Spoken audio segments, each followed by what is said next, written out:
Hai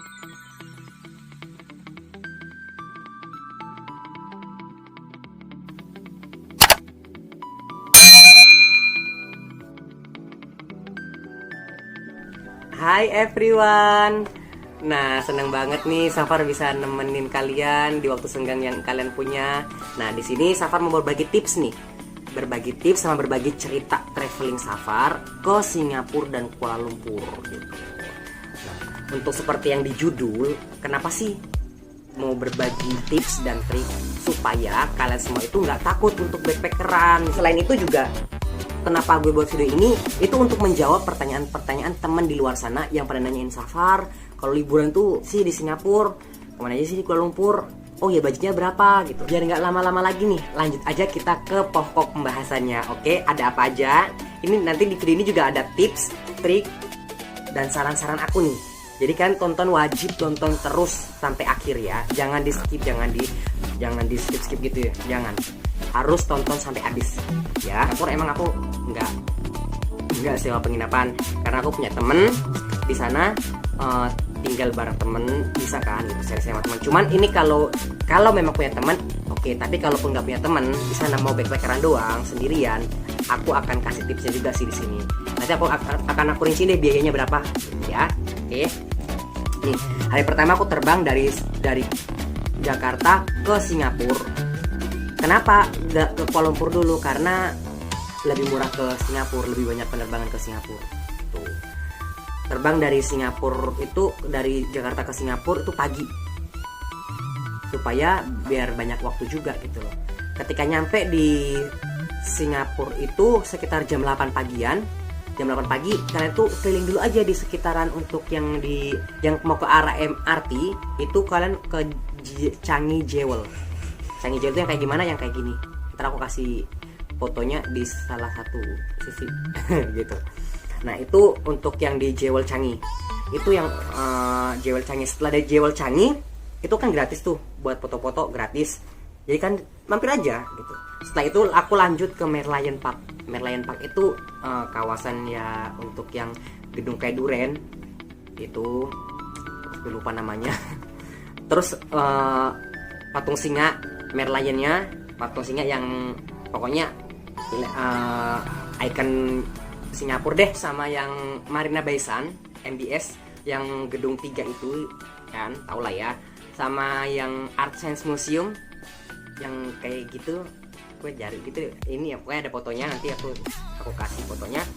Sama untuk yang Garden by the Bay belakangnya. Jadi dari situ ya udah, dari gedung yang bentuk durian itu teater, kalian foto aja depannya. Kalau untuk itu kan kalau masuk untuk nonton film, nonton teater gitu. Terus lanjut langsung jalan kaki aja ke patung singanya. Kemudian dari patung singa itu nanti lanjut ke Art Science Museum, foto aja depannya karena dalamnya itu cuma hanya ya bagus sih buat foto doang gitu ya, kayak ya museum gimana sih ya gitulah, buat foto-foto. Setelah itu lanjut lagi ke Marina Bay Sands, itu mall. Nah, dari mall itu ya kalau mau belanja, kalau nggak, kita kan backpackeran kan, jadi ya lewat aja, numpang lewat aja gitu, cuman lihat aja gitu loh. Gimana sih bentuk ke dalamnya MBS, kalian kan jalan kaki, numpang ngadem juga gitu kan, lumayan kan numpang ngadem. Lanjut ke lantai berapa itu lupa, itu ada tuh jembatan penghubung antara Marina Bay Sands sama untuk yang Garden by the Bay. Garden by the Bay itu, nah yang di foto itu Garden by the Bay. Nah, itu di situ ada jembatannya Kak. Itu buat foto juga lumayan bagus. Nah, untuk selanjutnya dari situ aku ke Singapore Flyer. Dari situ juga dari Garden by the Bay itu nggak terlalu jauh tuh, ada Singapore Flyer kelihatan kok. Dari Singapore Flyer kelihatan. Terus kalian bisa lanjut siangnya aku kemarin langsung ke Bugis Street buat makan. Kalau buat di Bugis itu makan tuh murah, $2.80 gitu. Jadi sekitar ya kalau dirupiahin sekitar 30 ribuan lah buat makan gitu. Standar kan? Ya maksudnya ya standar lah gitu, kalau untuk yang di orang Jakarta itu standar gitu. Gak mahal tapi gak murah juga. Tapi dan itu porsinya banyak banget. Banyak buat gue orang Indonesia. Ketika gue makan di Bugis Street itu benar-benar banyak banget. Nah, selain untuk makan murah, di situ juga di Albert Center itu kan seberangnya tuh ada kayak toko-toko gitu, tapi itu dia jual coklat serba $1. Memang sih nggak full bener-bener $1 beneran, cuman ada beberapa itu $1 berapa sen kayak gitu. Kemudian kalau untuk mau beli souvenir itu juga banyak beli souvenir, tapi aku nggak nyaranin kalian buat beli di sini, jangan di sini karena harganya lebih miring di Chinatown. Nanti aku jelasin. Nah selanjutnya dari situ aku terus nggak jauh kan ke Haji Lane. Haji Lane itu yang masjid sama yang untuk yang mural-mural di pinggir jalan kayak gitu. Terus itu kan juga buat foto-foto juga bagus banget. Terus selain itu juga habis itu aku malamnya ngabisin waktu di Orchard Road makan es krim yang $1 yang es krim potong pakai kue, pakai roti tawar gitu. Nah lanjut hari kedua tuh gue karena kan kebetulan gue nginep di apartemen teman itu di Fort Canning Park. Itu Fort Canning Park itu yang kayak gini. Di situ juga masuknya gratis. Buat kita kemarin tuh pas itu cuman hanya buat jogging pagi-pagi. Lanjut siangnya gue ke Chinatown, tempat belanja. Itu surganya gue banget. Gue tuh di situ banyak, aduh bener-bener souvenir, gantungan kunci. Di situ tempatnya kalian beli souvenir. Karena setahu gue tuh di situ paling murah ketimbang di Bugis Street yang tadi gue jelasin. Tuh lebih murah di Chinatown ketimbang di Bugis Street. Tapi untuk coklat lebih murah di Bugis Street yang tadi toko tadi ya. Oke, lanjut dari Chinatown itu gue siangnya jam 3 sore kali. 3 sore itu ke Sentosa Island. Tahu kan Sentosa Island? Yang tempat Universal Studios, Madame Tussauds, kayak gitu deh. Itu. Nah, itu gue naik MRT, turunnya di Vivo City.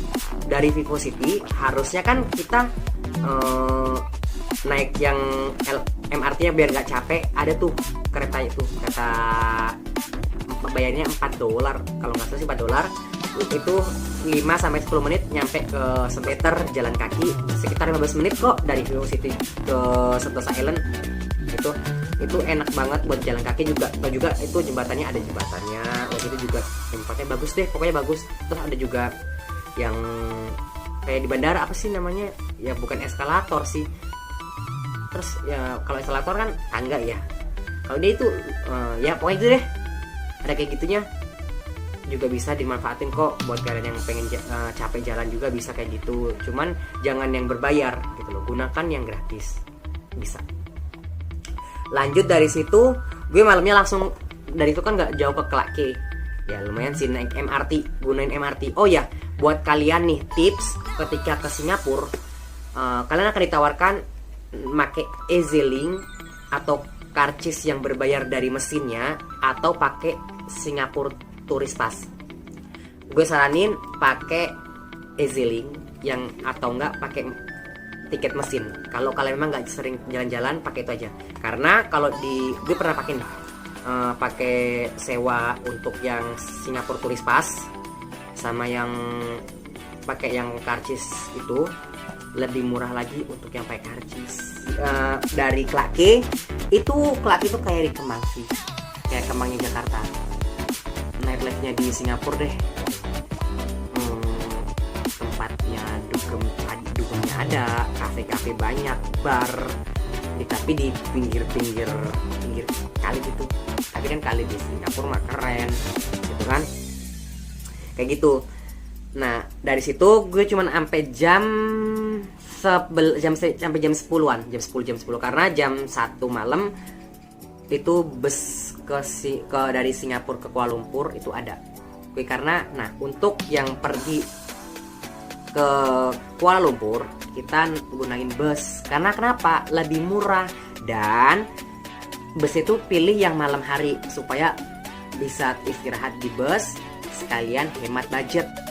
Itu ya, itu tipsnya. Setelah nyampe ke Kuala Lumpur itu kan di jam 5 pagi atau jam 6 pagi deh, itu kan sama masih gelap kalau di Kuala Lumpur. kalian tuh bisa nongkrong dulu aja nih di 7-Eleven ataupun di McD atau di KFC gitu. Itu juga banyak yang buka 24 jam.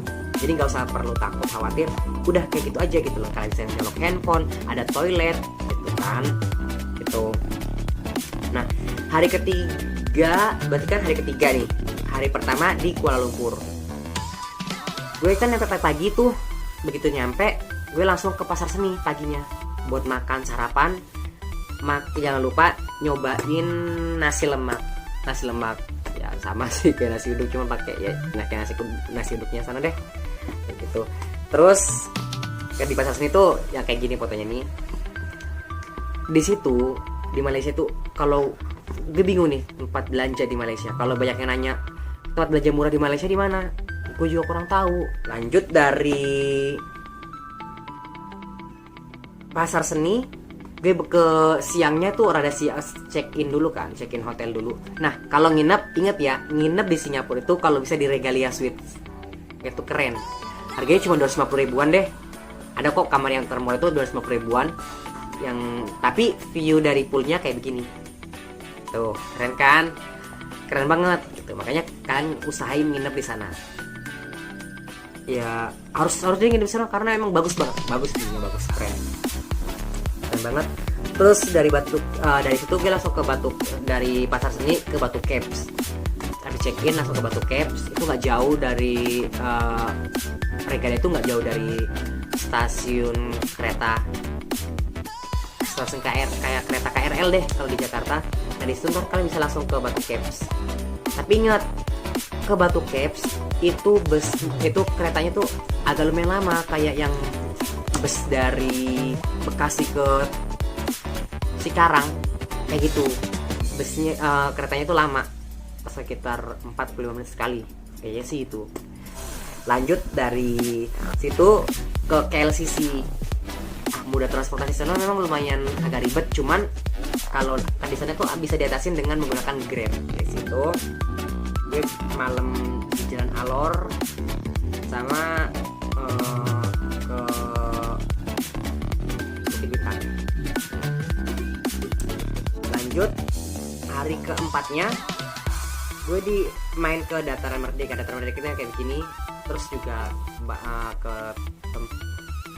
Istana Merdeka, ya itu pokoknya ke situ, sama tempat-tempat dekat-dekatnya itu, sama KL Tower, sama berenang berenang di Regalia.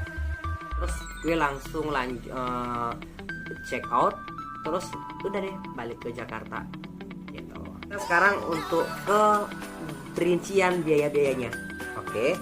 Nah di sini gue bakal jelasin tiket dari Jakarta ke Singapura itu. Gue kemarin dapat cari promo. Gue kemarin dapat 250 ribu itu dari Jakarta ke Singapura. Ya, dapat 250 ribu. Terus kalau pesawat baliknya dari KL ke Cengkareng itu gue dapat 300 ribu naik Asia. Oh, jadi tiket 550 ribu. Tiket bus itu 110 ribu. Carinya yang di EasyBook. Ntar gue kasih linknya di kolom deskripsi. Oke. Terus transportasi di Singapura, gue pakai EZ-Link. Kalau pakai Singapore Tourist Pass itu mahal. 2 hari itu $240. 240 ribuan deh gitu. Nah untuk transportasi di Singapura habisnya 150 ribu, pakai yang tiket harian aja, tiket harian. Terus sama transportasi waktu di KL itu kan kita kan naik Grab. Jadi itu kalau akumulasi itu sekitar 190, kita pin 200 ribu gitu. Oke.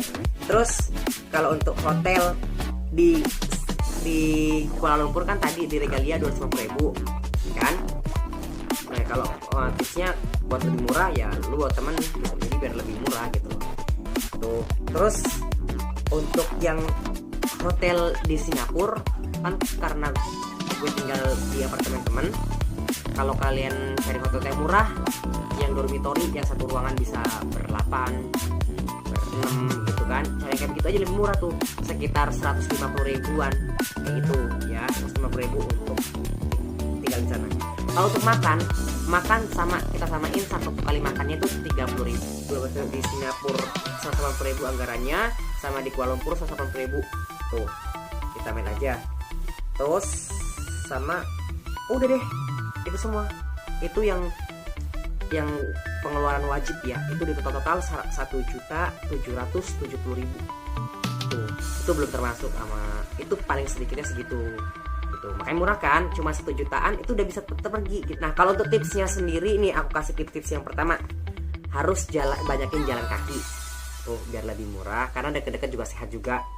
Yang kedua, bawa botol minum, biasain bawa botol minum, karena ketika di Singapura kemana kita jalan tuh banyak banget menyediakan tempat isi ulang refill air minum. Jadi gitu, untuk tips dari aku itu jadi itu tips yang gue kasih ke kalian semua supaya berani backpackeran. Kalau ada yang mau tanya-tanyain, silakan tanya di kolom komentar, diajuin aja, apapun itu tanyain gitu ya. Mungkin itu dulu cerita travelingnya,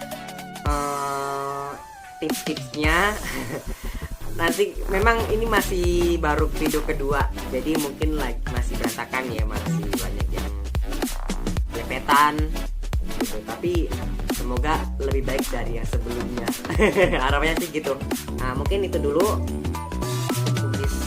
cukup sekian dan terima kasih, bye bye.